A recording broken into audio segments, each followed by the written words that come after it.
Que Dios nos siga bendiciendo en esta tarde, hermanos, y nos alegramos de poder ver y poder compartir en el Señor. Es un privilegio en esta tarde poder unirnos con un propósito específico. No hablo de que sea un servicio cualquiera, no hablo de que tenemos una razón para estar en esta tarde acá. Yo creo que Dios prepara todo el tiempo y en el Señor hay tiempo para todo. Mi hermano Esteban, su esposa, bienvenidos en esta tarde. Creo que necesitamos renovar nuestra fuerza, nuestro propósito con Dios. Eso es el motivo principal que nos une en esta tarde. Y platicábamos con mi hermana Mirtala, creo, y alguien más, de que estamos casi a un año de estar ya como comité formal de Evangelismo en Misiones. Estamos tratando de hacer conforme Dios quiere los planes en este lugar. Ha costado un poquito, hablábamos de que estamos al principio como que picando piedra, ¿verdad? Y es lo más difícil porque cuando se construye el edificio ya está todo, la zanja hecha, entonces pues ya se va para arriba todo. Pero lo más difícil es fomentar para los siguientes. Yo creo que hemos anhelado mucho que Dios nos dé la oportunidad de poder tener conciencia de lo que Dios nos ha mandado, y por eso en esta tarde pues queremos darle gracias a Dios por su vida y esperamos que con la experiencia que Dios le ha dado, que nos pueda bendecir a través de la palabra del hermano Esteban. Y yo quisiera que el comité de Evangelio Misiones se pusiera de pie. Allá está Vilma, la que está hasta allá atrás, es mi esposa. No, se quedó atrás porque no sé por qué se quedó allá atrás, ¿verdad? Pero aquí estamos todos los que tratamos la manera de estar en Evangelismo en Misiones y hacer con todo esto también a las hermanas que están acá con Verde, son parte del comité. Pero yo creo que todos, ahora, en la manera de no muchas cosas que platicamos, pero yo creo que Dios va a hacer la obra. Entonces, hermanos, yo creo que es importante descansar en que Dios todo lo tiene en sus manos y que este año nos ha servido para poner una base, que Dios nos siga levantando para que formemos un equipo fuerte que tenga conciencia de que es la gran comisión, que esto, ¿verdad? Es lo que más anhelamos para cumplir con la gran voluntad de Dios. Así es que, hermano Esteban, el tiempo es suyo, bienvenido, y usted nos hablará acerca de sus experiencias que ha tenido con... Buenas tardes, hermanos. Entonces, si ustedes se quedan ahí paraditos, ¿sí? Pues se sientan. Yo creo que sería bueno que se sientan, ¿verdad? ¿Están de acuerdo conmigo, verdad, hermanos? Amén. Que se sienten. Ok. Bueno, el pastor presentaba a todo el comité de misiones, están de verde, ¿verdad? Amén. Yo digo que de aquí a poco volvemos y van a estar todos de verde, así que compre su playera, hermano, para que no se sienta fuera. Bueno, vamos a abrir la palabra en Hechos capítulo 1. Hechos capítulo 1. Espero que haya traído su Biblia. Hoy va a usar bastante su Biblia conmigo. A veces, como nosotros somos una iglesia pentecostal y nos fascinan los testimonios. No se pare, siéntese. Nos fascinan los testimonios y casi siempre que vamos a escuchar un mensaje empezamos con los testimonios, pero así, y nos emocionamos, ¿verdad? Y algunos en realidad no se emocionan, algunos tienen envidia y dicen, ¿por qué a mí no me pasa eso, no? Pero en realidad hoy vamos a hablar un poquito de la palabra, nos vamos a centrar en la palabra para que de ahí podamos entender algunos principios que tienen que ver con misiones. Algunos principios. No sé si usted se recuerda, pero cuando era el año más o menos noviembre del año 1999, en las noticias y en los periódicos, en los noticieros escritos y televisivos, salía que para el año 2000, entre diciembre 25 y enero del 25 de enero del 2000, se van a arruinar los artefactos, los televisores. ¿Se acuerda usted de eso? Amén. Esa era una noticia expectante. Algunos decían, ¿y ahora quién podrá defendernos? ¿Verdad? ¿Qué hacemos? Yo tengo una computadora, yo tengo un televisor, todavía había los cajones esos grandes. Y algunos decían, voy a perder mi equipo, se va a arruinar muchas cosas. Y todos estaban expectantes. En ese entonces leí una noticia porque había ido a Perú que un japonés había invertido mucho de sus ahorros, había invertido en comprar muchas cosas y había almacenado en sus cosas por si acaso el mundo se acaba y ya tiene víveres en su casa, ¿no? Y había pensado y había invertido mucho dinero para esperar el 1 de enero del 2000. La cosa es que pasó el 1 de enero del 2000, llegó el 5, el 15, el 20, 25 de enero y no pasaba nada. Las computadoras seguían funcionando y todas las cosas seguían normales. Como que hubo un pequeño caos en el mundo, y no solo aquí en Guatemala, sino en toda parte del mundo, América Latina, Europa y todos lados, en cuanto al tema de qué va a pasar con el mundo, ¿verdad? Y cada cierto tiempo nos agarra esa crisis. ¿Se acuerdan también hace poco con el tema del calendario maya? Todo el mundo puesto sus ojos en Guatemala, ¿no? Ya no decían Guatemala se va a hundir. Yo recuerdo en Perú que me decían, mira, ya se está hundiendo Guatemala. No, le digo, esa es una pequeña erosión que hubo en la zona 6, es un accidente ahí que hubo, pero no pasa nada, lo van a rellenar. No, ahí se va a hundir más, ¿no? Y todo el mundo decía, ¿qué hacen en Guatemala? ¿Por qué no se van de Guatemala, no? Y como en los noticieros se veía el hoyo grandote, creían que todo Guatemala era un gran hoyo. La cosa es que también estaban expectantes. Recuerdo que era un diciembre y en las iglesias todo el mundo invitaba a predicar sobre el bendito calendario maya. Querían explicaciones. Cuando uno va a Hechos capítulo 1, ya había pasado el tiempo que Jesús había resucitado, y dice la palabra en el versículo 2, hasta el día en que Jesús fue recibido arriba después de haber dado mandamientos por el Espíritu Santo a los apóstoles que había escogido. Estoy en Hechos capítulo 1 versículo 2. Ahora vamos al 3 y dice, a quienes también después de haber padecido se presentó vivo con muchas pruebas indubitables, y apareciéndoles durante 40 días, hablándoles acerca del reino de Dios. O sea, lo que está hablando Juan, escribiéndole a Teófilo, les está diciendo, después que Jesús apareció, estuvo con ellos 40 días y les dio mandamientos, se presentó vivo, les dio señales, etcétera, etcétera. Y en el versículo 4 dice, y estando juntos les mandó que no se fueran de Jerusalén. O sea, Jesús les dijo, quédense en Jerusalén, sino que esperasen la promesa del Padre, lo cual les dijo, oísteis de mí.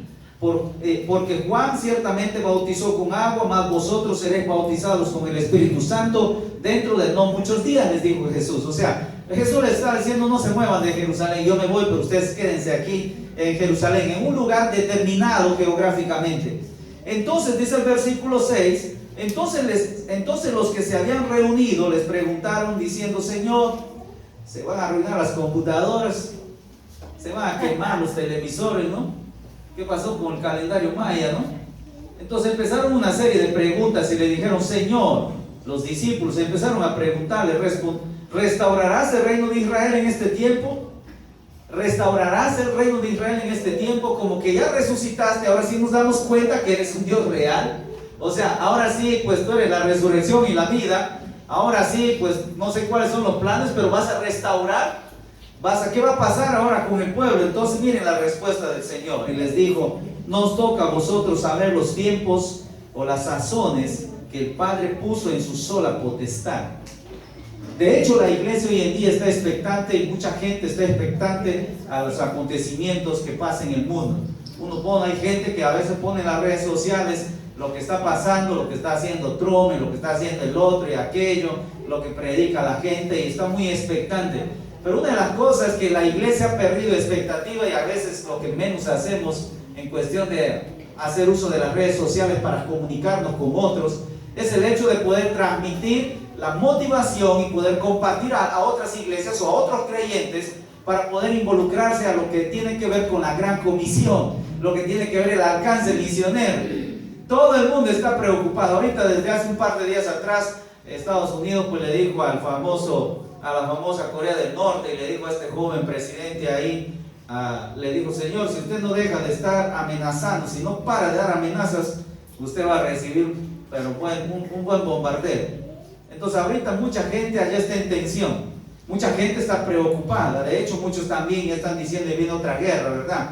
Una guerra terrible, están expectantes, y algunos hasta están orando. Escuchaba una hermana que decía, Señor, que no haya guerra y que no haya guerra, y se ponen a orar por situaciones como esas. Cuando uno lee Mateo capítulo 24, uno va a encontrar en Mateo capítulo 24 todas las señales del fin, y ahí usted va a encontrar como 14 cosas, y entre esas cosas dice la palabra que antes del fin habrá guerra, rumores de guerra y una serie de cosas. Pero entre las cosas que dice también ahí es que nosotros no tenemos que preocuparnos, aun si se levanta otro Cristo por ahí anunciando otro evangelio. Sí, porque dice la palabra que no va a venir el Señor, el Hijo del Hombre no se va a manifestar hasta que el evangelio sea predicado. ¿Qué dicen? En todo el mundo, hasta lo último de la tierra. Hasta lo último de la tierra. Y les doy una mala noticia. La mala noticia es que yo conozco, creo, más Guatemala que algunos de ustedes, y he conocido lugares en donde no ha llegado nadie a predicar. Y algunos están preocupándose porque si va a haber guerra o no va a haber guerra, si va a haber terremotos o no va a haber terremotos. He escuchado creyentes que oran y dicen: Señor, ven ya, miren la situación, los mareros y los asaltos y la matadera de gente cada día, ¿no? Y no sabe qué yo le digo: Señor, tú no vengas, aguántate un poco más, ¿no? No vengas todavía, porque en realidad yo no he hecho nada. Todavía no hemos hecho nada, hermanos. Y en realidad eso puedo ver aquí en la iglesia, porque si me pongo a contar cuántos de verdes están, pues están contaditos, miren, ¿sí? Algo así es el compromiso misionero en la iglesia. Son pocos los comprometidos. Ahora, ¿por qué vinimos a Hechos? Porque los discípulos estaban preocupados, porque si en ese momento va a empezar la restauración y el Señor les dice: disculpen, pero eso a ustedes no les importa, eso no es asunto de ustedes. Eso es problema del Padre, les dijo a los discípulos. Eso es el problema del Padre, porque eso pertenece a su sola y santa potestad, les dice. Y luego les dice en el 8: pero ustedes, más sin embargo, van a recibir el poder para poder ser testigos. Ser testigos en toda Jerusalén, Samaria. O sea, el Señor les estaba diciendo: a ustedes no les interesa saberlo, si se acaba el mundo, si se restaura o si se renueva. A ustedes simplemente les toca cumplir una función clave: ser testigos. Ir y dar a conocer mi palabra a otros. Ahora bien, voy a mostrarles algunos pasajes en la escritura claves para que usted vea en la palabra, en la escritura, el progreso del crecimiento de la iglesia después de la partida del Señor. Dice ahí en el versículo 15, lea conmigo: en aquellos días Pedro se levantó, dice, en medio de los hermanos, y los reunidos eran como ¿cuánto? 120 en número, dice. O sea, ya se había ido el Señor, pero estos 120 se quedaron en el aposento alto a buscar al Señor.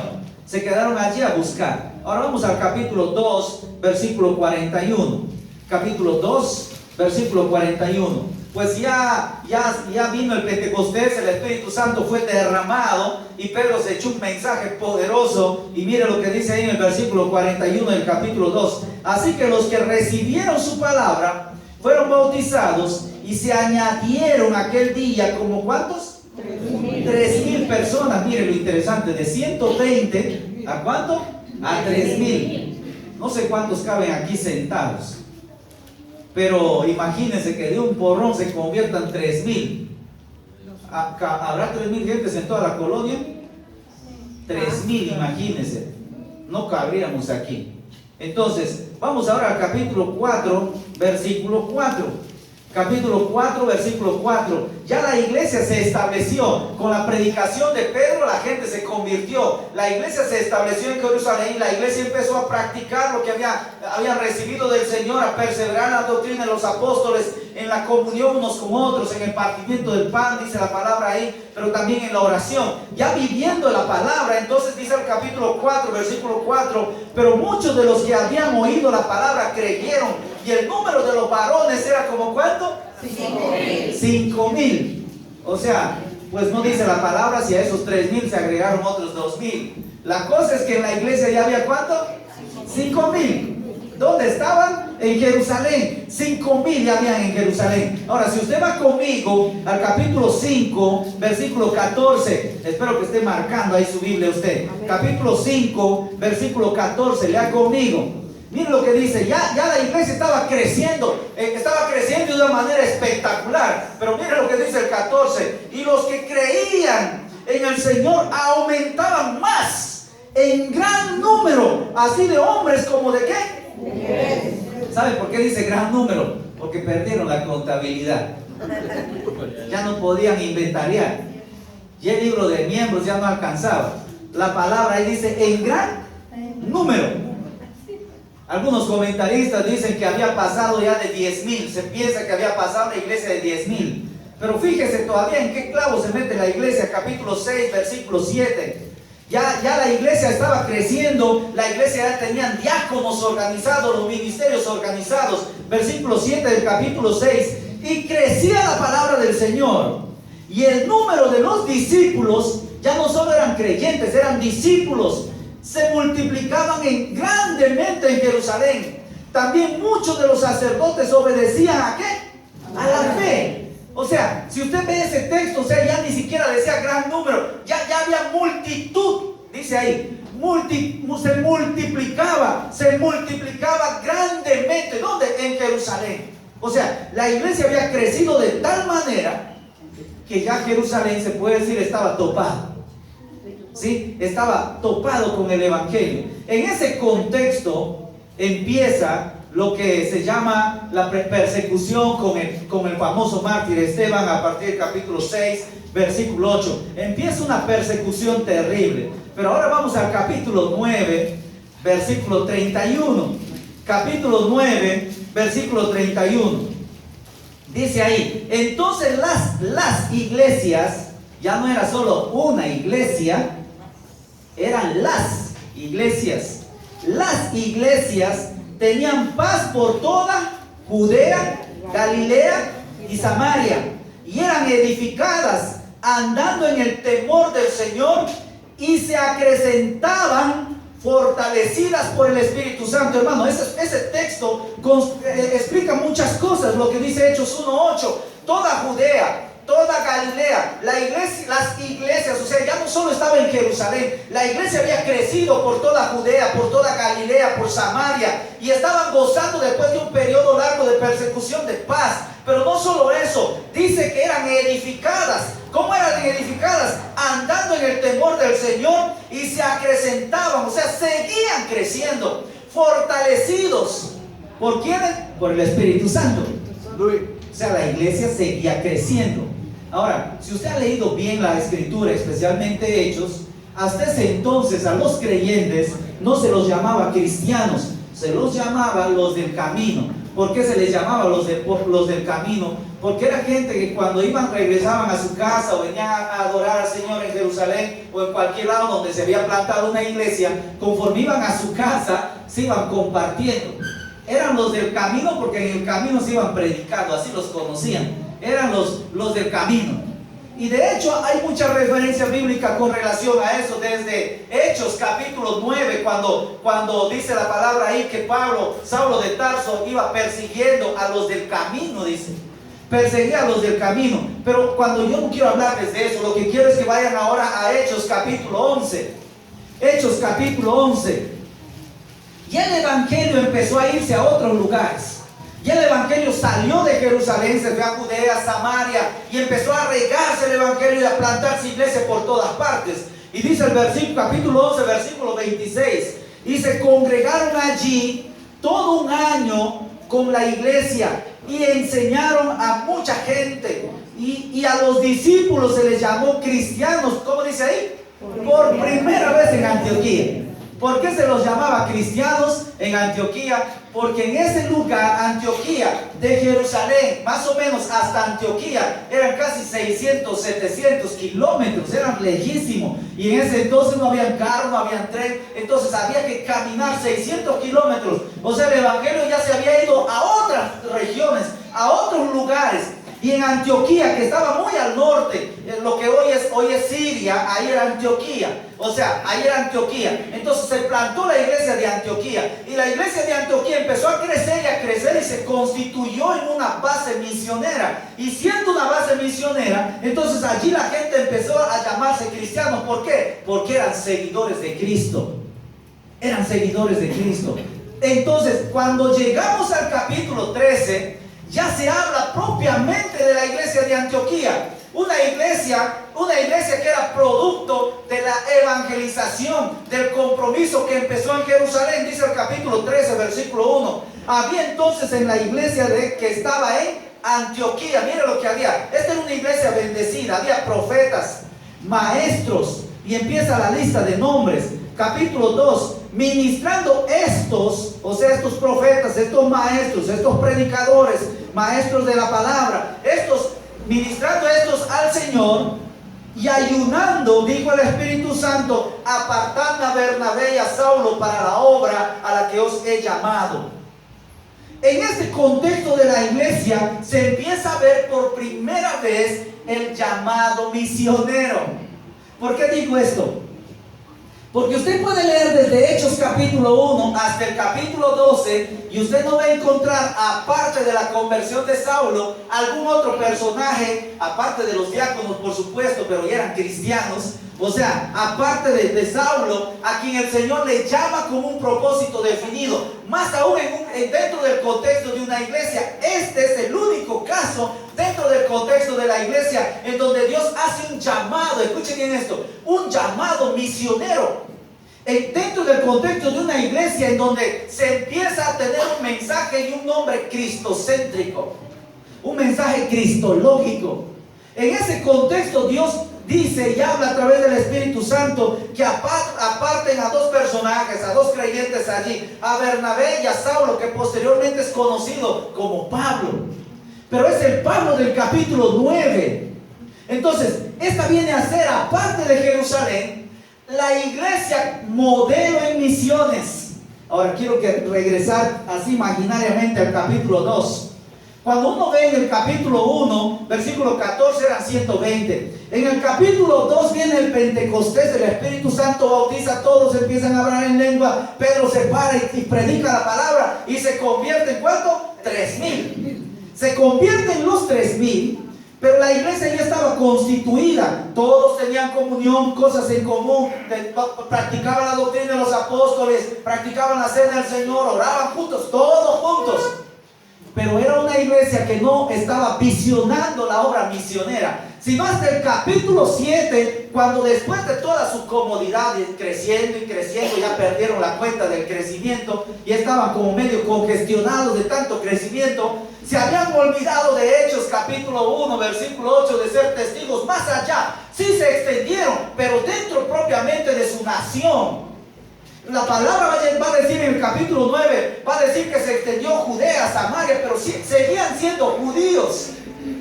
La escritura no dice cómo llegó a Antioquía el evangelio. Se cree que eran judíos prosélitos, gente judía que vivía en otros lados, que cuando llegaron a Jerusalén escucharon el mensaje de Pedro, se convirtieron y cuando regresaron llevaron el evangelio y ellos plantaron la iglesia en Antioquía.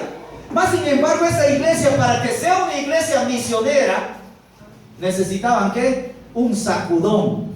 Era como ver estas flores, ¿verdad? Como que se están cargadas de semillas, pero no quieren echar la semilla. ¿Qué hace el Señor? Les agarra y les mete un sacudón para que las semillas se rieguen. Y eso fue la persecución con motivo de Esteban. Más sin embargo, la iglesia de Hechos de Antioquía era una iglesia que había crecido, había sido plantada. Se llamaron cristianos porque eran cristológicos. En ese contexto el Señor les habla, les dice apartadme. Era una iglesia que empieza un proceso formal de llamado a las misiones, del llamado misionero. Dos principios rápidamente aquí. Primer principio: si nosotros como iglesia nos ponemos como Jerusalén a crecer y a apacharnos, ahí a congestionarnos de tantos miembros, y no entendemos lo que dice Hechos capítulo 1 versículo 8, tarde o temprano el Señor nos va a dar ¿qué? Un sacudón. ¿Para qué? Para regar la semilla. ¿Y eso es fácil? No es fácil, es difícil. Es recontra difícil. Yo no quiero eso.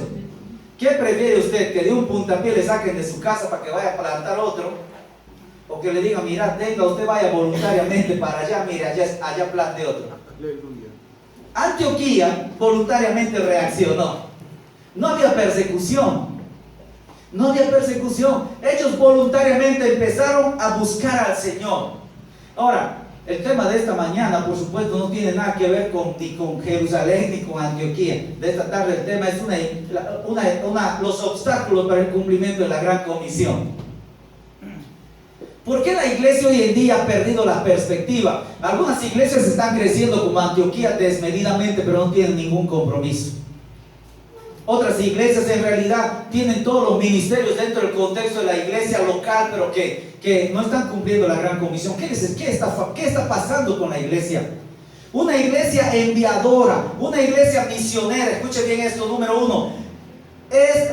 Tiene la responsabilidad de que cada creyente oiga y obedezca la voluntad de Dios. ¿Para qué? Para su vida. O sea, oiga y obedezca, conozca y obedezca.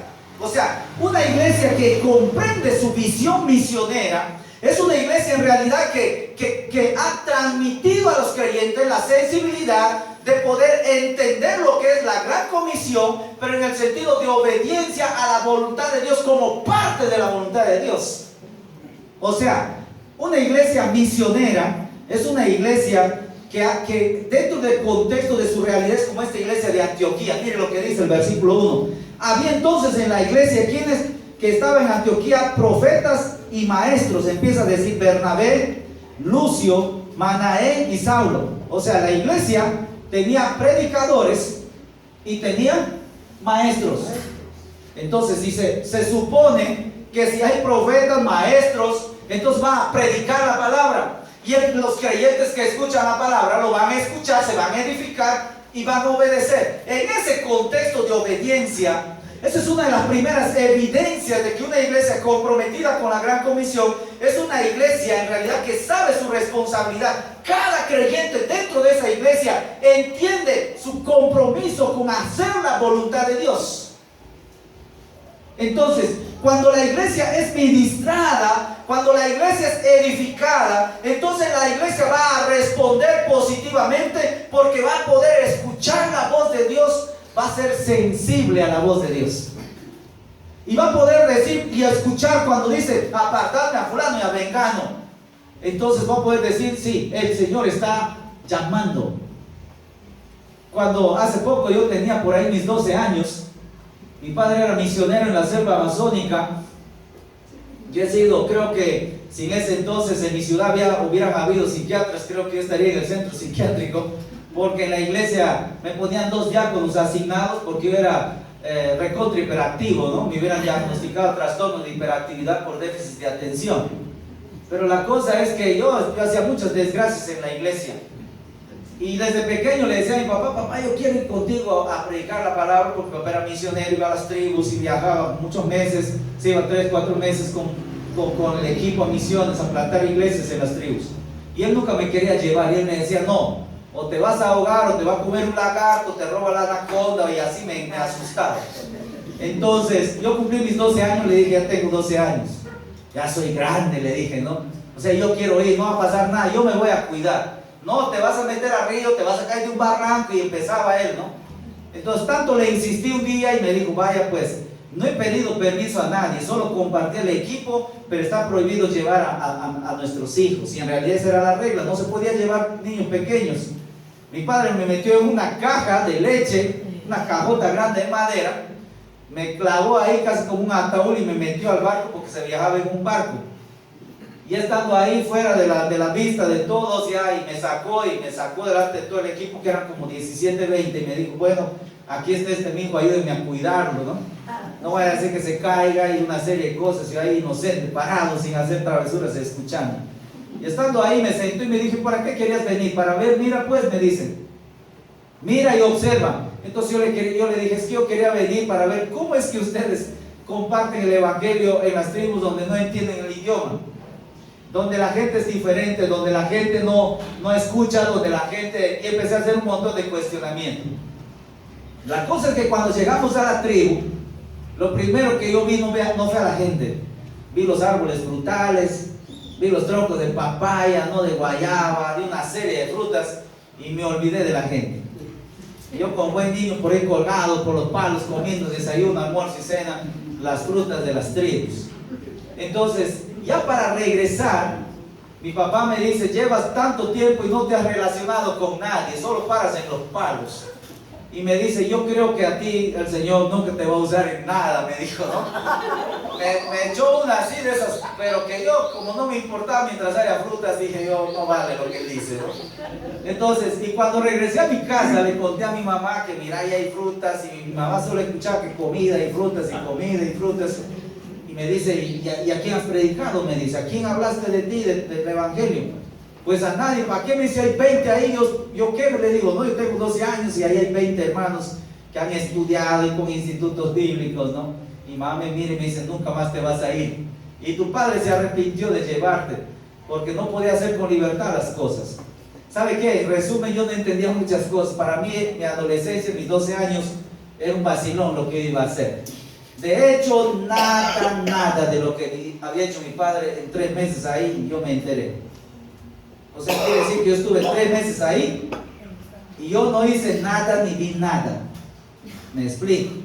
Solo veía gente desnudas en las tribus que se iban, cantaban, oraban, eso, pero hasta ahí llegaba la información. Lo que miraba yo eran los troncos de fruta. ¿Sí? La cosa es que pasó un par de años, llegué a cumplir 15 años, y en un proyecto misionero, un campamento misionero, Dios me llamó al ministerio, a las misiones. Y me empecé a meter con una visión diferente. ¿Cómo me llamó el Señor? En un tiempo devocional, una mañana, a las 5 de la mañana, me levanté y empecé a leer la palabra. Y al descubrir por la palabra que Dios me estaba llamando, y dije, no, pues esto no es para mí, ¿no? Entonces cambiaba de capítulo y siempre iba a un versículo que Dios me hablaba y me volvía al mismo. Llegó la noche de ese día y vino un predicador en la noche a predicar, porque era un campamento, había que estar en el servicio obligado. Y cuando ese predicador empezó a predicar, yo estaba atrás, así como ese joven que está en la esquina. Ahí yo no quería saber nada del predicador. Empezó a predicar y yo ahí atrás sentado, sin prestarle atención, pero en un momento determinado mi oído agarró algo de lo que él dijo. Cerré mis ojos porque quería buscar sueño para no escucharle, y no me venía el sueño, y esa palabra empezó a entrar a mi cabeza, y mientras él predicaba, todo era para mí. Y era para mí, y era para mí, y era para mí, y era para mí. Y sin darme cuenta, él dijo, los que quieran consagrar su vida al Señor y han sentido que Dios les llama, pase aquí adelante. Yo no quise pasar. Yo dije, abrí mi ojo así, pasaban un montón de chavos, yo dije, no, todos están idiotas, no, yo no paso. Entonces yo me clavé bien en mi banca y me senté así bien sentado, bien clavado ahí atrás, ahí sentado, y no me movía, y para disimular, entonces me incliné un poco y empecé a seguir orando, y dije, Señor, todo lo que este hombre dijo es cierto, yo soy así, pero no quiero pasar ahí adelante. En eso que yo oraba, miré que el cielo se abrió y vi una luz grande y vino a mi cabeza, me tocó, y Dios entró a mi ser y hizo cosas increíbles. Me cuesta explicar eso. Yo oraba y empecé a hablar un poco en lenguas ahí, solo ahí, empecé a hablar en lenguas y a hablar al Señor. Y cuando nada más sentí una mano en mi hombro que me dice, Esteban, me dice, si no sales, apago las luces y te llevan los murciélagos.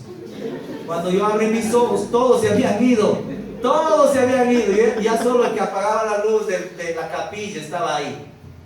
Y después que me dijo eso, ya se fueron todos. Sí, me dice, se fueron todos, solo tú estás aquí, ya llevas ratos, casi hora 20 o más.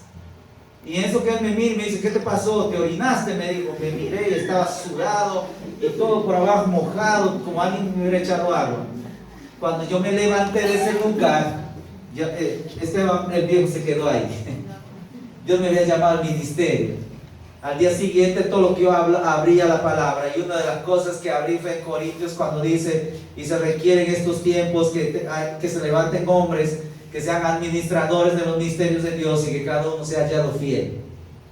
Y seguía leyendo y empecé a leer más y más y más, y encontré ese texto de Colosenses que dice, de Tesalonicenses, fiel es el que os llama, el cual también lo hará. Y yo dije, Señor, pero ¿por qué me estás llamando a mí? Y empezó el Señor a responderme en cada mañana en ese devocional de ese campamento. Cada mañana me daba una respuesta a través de la... Porque cuando yo regresé y compartí mi testimonio a mi familia, a mis padres, presenté a mi mamá ahí. El campamento duraba 2 meses, aunque no lo crea. Yo volví después de 2 meses y les dije, Dios me llamó al ministerio. Mi mamá me miró y me dijo, este está loco. Mi papá me miró y me dijo, ¿estás seguro lo que dices? Yo le dije, sí. ¿Cómo te llamó? Pues no sé, Dios me llamó, me habló y yo quiero servir al Señor. Le miró a su mamá, ¿tú le crees? Le dice, mi mamá me mira y me dice, no, pues tú sabes cómo ha sido esto toda la vida, el destructor en la iglesia, se robaba la ofrenda, arruinaba los micrófonos. Entonces, vamos a orar por él una semana, a ver si le dura una semana. En esa semana fui al pastor en la iglesia y le conté, le digo, pastor, Dios me llamó al ministerio. El pastor me miró y me dijo, anda demonio, me dijo. ¿Cómo Dios te puede llamar a ti? Me dio la espalda y se fue, así me dijo. Mi pastor no me creía, nadie en mi iglesia me creía, porque en la iglesia yo no era lo que usted ve ahora. Yo robaba la ofrenda, destruía cosas, arruinaba los micros. En este entonces no habían estos micros, hermano, esos micros. Usted vio a Michael Jackson, micro parece cabeza de extraterrestre, así grande. Yo me los desarmaba esos micros. Yo cortaba con gilet los cables. Yo me subía y me trepaba, me sacaba las bocinas y robaba con cincel los imanes que tienen las bocinas de atrás, esos imanotes grandes. Yo me los volaba. Y cuando me cacharon que yo robaba la plata de la ofrenda, pues me pusieron 2 diáconos. Y cuando ya no podía robar en la iglesia, me iba a robar en la iglesia católica. Y si no podía robar ahí, me iba al hospital general y ahí había un gran San Martín de Porres, una virgen en otra esquina, también les robaba. O sea, ¿por qué les cuento esto? Porque pues, ¿quién iba a creer? Yo he sido un niño piraña, dicen en Perú, ¿no? De esos pirañitas, entonces costaba que creyeran. Entonces mi pastor no me prestó atención. Volví a mi casa y les dije a mis padres, miren, el Señor me llamó al ministerio, créanme, le dije, ya pasó una semana, ¿me creen o no me creen? No me creían. Entonces mi padre me abrazó y llamó a mi mamá y me dijo, vamos a orar por esto, nuestro hijo. Ya le duró una semana su emoción. Y mi papá oró y dijo, Señor, si tú has llamado a mi hijo, aquí está, te lo entregamos en tus manos. Y mi mamá solo me hacía así, sí, Señor, decía. Nada más decía mi mamá. Después que mi padre se fue, mi mamá me dice, bueno, si dices que el Señor te está llamando y a las misiones, me dice, a la obra misionera, tu padre es misionero, me dice, mira lo que pasamos aquí de escasez, pero nunca ha faltado ni los frijoles, nada. Pues igual me dice, piensa, yo me casé con tu padre antes que el Señor le llame, por eso tuvo mujer, me dijo. Pero tú no tienes mujer, ¿quién te va a querer? Me dijo, ¿no? Híjole, mi mamá, usted no tiene ni idea, fue un aguijón del diablo. Pero la cosa es que yo oré por ella 3 años, me metí al ministerio a los 15, a los 16 estaba en el instituto bíblico, empecé a liderar en la iglesia, a los 18 años la iglesia reconoció mi ministerio, mi parte del equipo pastoral. A los 20 años mi pastor, que me dio la espalda a los 15, un día me llama a la oficina y yo era parte del equipo pastoral, me sentó y me dice, Esteban, quiero pedirte perdón porque tuve que mirar 5 años y ver que Dios te está usando. Y hoy sí puedo decir que Dios te llamó al ministerio. Gloria a Dios. Entonces yo le dije, ¿por qué usted me ungió a los 18? Por la presión social, hijo, la presión social, me dijo. Por eso, pero bueno, me convenciste. Ahora, ¿por qué le comparto esto? Todo esto tiene que ver con el hecho de poder tener oído y obedecer la voluntad de Dios. Escuchar la voluntad de Dios. A veces nos cuesta, uno viene a la iglesia aquí y escucha la palabra y uno es tocado por la palabra, pero pone un pie fuera y ¡pum! Se desconecta. Y más si usted va a su casa, prende su tele, olvídese. Y se acuerda que mañana tiene que hacer un reporte al jefe, tiene que viajar, tiene que ver a su novia guardada por ahí, la regó. Se olvidó del Señor. ¿Me explico? Se olvidó del Señor. Entonces, una iglesia que quiere ser una iglesia enviadora, tiene que asumir su responsabilidad de formar al creyente, de hacerle sensible a escuchar la voz de Dios y a obedecer la voluntad de Dios. Si queremos ser sensibles a escuchar la voz de Dios, tenemos que tomar en cuenta lo que dice Romanos capítulo 10, versículo 17. Así que la fe es por el oír y el oír por la palabra de Dios. Romanos 10, 17 dice así. Así que la fe es por el oír y el oír por la palabra de Dios. Y cuando el Señor les habló a los discípulos en Mateo 28, le dice, id a ser discípulos a todas las naciones, enseñándoles que guarden, dice, todas estas cosas. Enseñándoles que guarden y que hagan todas estas cosas. O sea, la obediencia es importante. Una iglesia, si quiere ser una iglesia enviadora, debe formar gente, debe tener gente formada, ser sensible a la voz de Dios. Usted es sensible. Usted puede decir, escucho la voz de Dios, entiendo cuando Dios me habla. Y si usted es consciente de eso, entonces tenemos que asumir la responsabilidad. Mire lo que dice en Timoteo, segunda de Timoteo. Cuando uno lee segunda de Timoteo, Pablo le dice a Timoteo en el capítulo 2, segunda de Timoteo capítulo 2, versículo 1, dice, tú pues, hijo mío, esfuérzate en la gracia que es en Cristo Jesús. Lo que has oído de mí ante muchos testigos, esto encarga, dice, mire lo que dice, esto encarga a hombres fieles que sean idóneos para enseñar también a otros. Si usted no es un creyente sensible, que tiene abiertos los oídos y está dispuesto a obedecer la voluntad de Dios, usted no tiene nada que encargar a nadie. Pero para que una iglesia pueda tener esa gente idónea, que sea capaz de enseñar a otros, compartir la palabra, tiene que hacer discípulos. Entonces, tenemos que ser una iglesia discipuladora. Entonces, un gran obstáculo a cumplir la gran comisión es no comprometerse con el discipulado dentro del contexto de la propia iglesia. Es el hecho de no entender lo que yo necesito, lo que yo requiero. Les voy a dar una mala noticia, miren, aunque usted no lo crea. Yo no estoy pastoreando desde hace un buen tiempo, ya son 5 años que no estamos pastoreando, porque estamos dedicados a tiempo completo al trabajo del territorio, en lo que es educación o era misiones también. Y un detalle interesante es que ninguna iglesia de Dios en estos 5 años, nuestra iglesia, se ha acercado a mí a decirme: pastor, ayúdeme en mi iglesia. Ni un pastor de iglesia de Dios ha venido y me ha dicho: ayúdeme en mi iglesia, que haremos que usted me ayude a formar gente. Aunque usted no lo crea, me invitan a predicar cada domingo. Usted no tiene idea, está lleno mi agenda con ir solo un par de horas. Pero apareció una iglesia hace el 4º año que estábamos libres, una iglesia que no es iglesia de Dios, y se acercó un hombre y me dijo, un pastor de esa iglesia: mire, me dice, yo no soy pastor, pero el Señor de mi cuello me metió al pastorado. Y no quiero ser pastor, me dice, pero ahí estoy. Tengo un grupo de gente en tal lado reunido y quiero que me ayude a discipularlos. Fuimos a ese grupo y era un grupo grande, hermanos. Había médicos, abogados, un montón de profesionales. Pero no tenían nada de Biblia. Nada de Biblia. No conocían la palabra, lo más que lo cargaban. No sabían ni por qué eran cristianos. ¿Me explico? Ni siquiera decían que esa era una iglesia donde se reunían. Simplemente querían aprender la palabra. Y por 1 año empezamos a enseñarles el Nuevo Testamento, capítulo por capítulo. ¿Sí?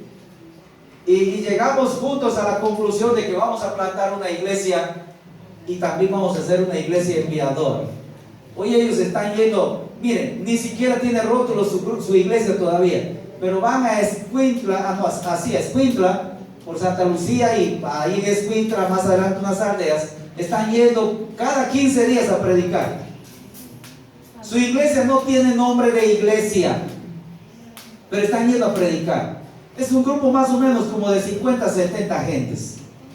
Conmigo no se han convertido ninguno, si yo solo les discipulé 1 año. Están yendo a predicar allá. El pastor decía, a picar piedra, ¿no?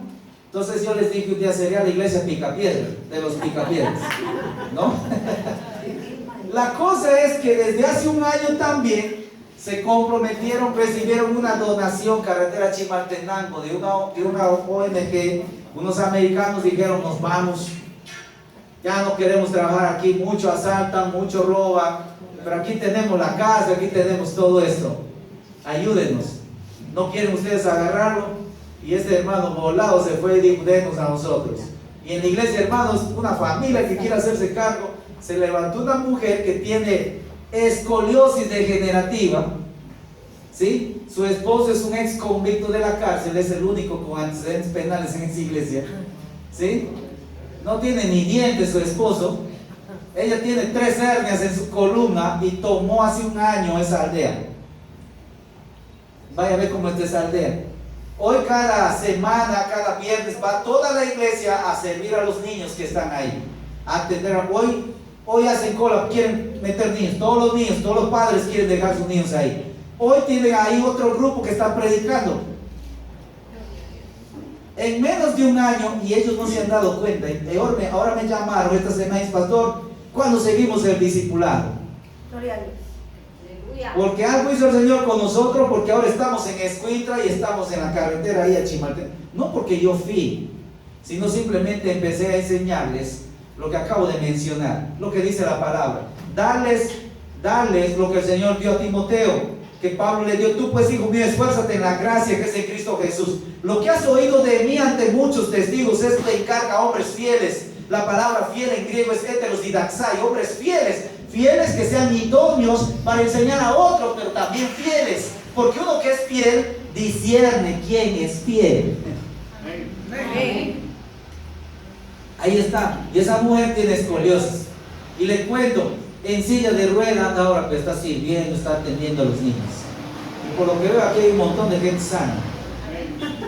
No hay alguien que tiene escoliosis, no creo aquí, no todos están sanitos.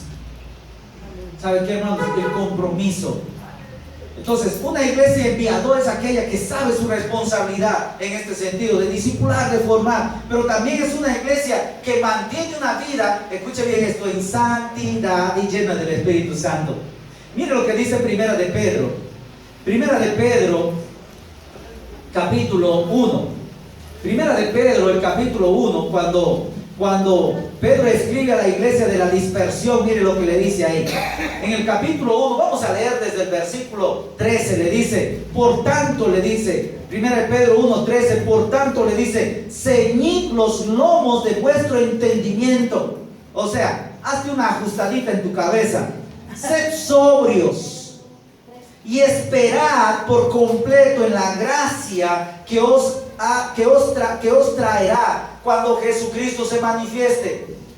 Como hijos obedientes, no os conforméis a los deseos que antes teníais, estando en vuestra ignorancia, sino como aquel que os llamó es santo, sed también vosotros santos en toda vuestra manera de vivir, porque escrito está, sed santos, porque yo soy santo. Yo soy santo. En otras palabras, lo que Pedro le está diciendo a la iglesia que escribe de la dispersión, pensar con claridad, escuche bien esto, y ejercitarse en ese sentido, uno se llega a apropiar de ciertos principios o valores cristianos, llamémoslo así, o sea, que nos impulsan a hacer las cosas bien, y entre las cosas bien está llevar una vida bien, y esa vida bien es de santidad. Amén. Santidad. Un obstáculo grande, porque la iglesia hoy no se compromete con misiones. ¿Sabe por qué? Porque arrastramos grandes pecados. Hebreos dice, despojémonos de todo peso, dice. Así dice Hebreos, despojémonos de todo peso, de toda carga, para poder correr la carrera. Hebreos capítulo 12, versículo 1. Puesto los ojos en Jesús, dice el versículo 2, el autor y consumador de la fe. No podemos correr la carrera si llevamos peso, y ese peso del pecado, dice Hebreos 12:1, que se llama pecado, y ese pecado no nos permite correr con libertad, no nos permite alcanzar la meta. ¿Y cuál es la meta? Hacer discípulos a todas las naciones, hacer discípulos a todas las naciones. Entonces, tenemos que ser una iglesia con una vida santificada, llena del Espíritu Santo. Ahora bien, cuando hablamos del Espíritu Santo como iglesia pentecostal que somos, a veces solo creemos que necesitamos solo hablar en lengua para decir, ya estamos capacitados, vámonos. Mentira, lea conmigo lo que dice Efesios capítulo 5. Efesios 5, versículo 8 dice, porque en otros tiempos erais tinieblas, mas ahora sois luz en el Señor. Andad como hijos de luz. Mire lo que dice ahí. Andad como hijos de luz, porque el fruto del Espíritu es en toda bondad, justicia y verdad. ¿Qué está diciendo el apóstol Pablo a la iglesia de Éfeso? El creyente que empieza a andar en luz, que su vida cristiana continua de avance es una vida que anda en luz, entonces los frutos del Espíritu Santo que se van a manifestar en su vida es bondad, justicia y verdad. No está hablando de todos los frutos anteriormente que se habla en Gálatas 5, sino dice bondad, justicia y verdad. Bondad se refiere al hecho de poder reflejar la gracia a la vida de otros. Justicia es aquel que entiende lo que tiene que ver con su mensaje, su contenido de mensaje. Verdad, un contenido de mensaje pero lleno de la palabra. Hay gente en realidad que no tiene nada que compartir porque desconoce la palabra. Con la justa, ¿sabe? Juan 3:16. Si mañana el pastor se le sube el calor y dice, hermano, mañana a las 5 de la mañana aquí vamos a ir a evangelizar, yo creo que no llegan muchos, fíjense, aparte de la chamba, ¿no? Pero deberíamos siquiera saber el libro sin palabra, ¿no? De los colorcitos. Pero algunos no sabemos ni siquiera el plan de salvación en base a Romanos. Todos pecaron, Romanos 3:23, Romanos 5:8, la paz del pecado es muerto, Romanos 6:23, y así poder explicar el plan de salvación. Algunos llevamos años en el mismo trabajo. Conocemos hasta las hormigas y las cucas que están debajo del escritorio en ese lugar, pero ni siquiera a ellas les hemos predicado el evangelio. Llevamos en la misma colonia años y a nuestro vecino ni siquiera le hemos dicho, vecino, Dios te ama. Ni siquiera a escondida le hemos metido una literatura. Los testigos de Jehová nos ganaron. Nada, hermanos. Algunos vendemos en el mercado, fíjense, comida, venden ropa. Va pues, cuando ya le envuelve, usted vendió una ropa interior, un Brasil, lo que sea, le mete en la bolsa y agarre su literatura, métele una literatura y dígale Dios le bendiga, ¿no? Porque si hablar no puede, que el texto haga la obra, ¿no? Pero ni eso, hermanos. Algunos son mecánicos, están metidos bajo el carro y platicando tonteras con el cliente y le dicen, mira aquí, acá. Y ellos ahí, dale y dale y dale, pero no le hablan ni el amor del Señor. Algunos son secretarios y como no llega el jefe, están facebookeando ahí, mira, está ya whatsappeando. Y nada le dicen a ese otro que le está contando todas sus penas y sus desgracias. Ni siquiera le dice Cristo es la solución a tus problemas. ¿Sí? No hacemos eso.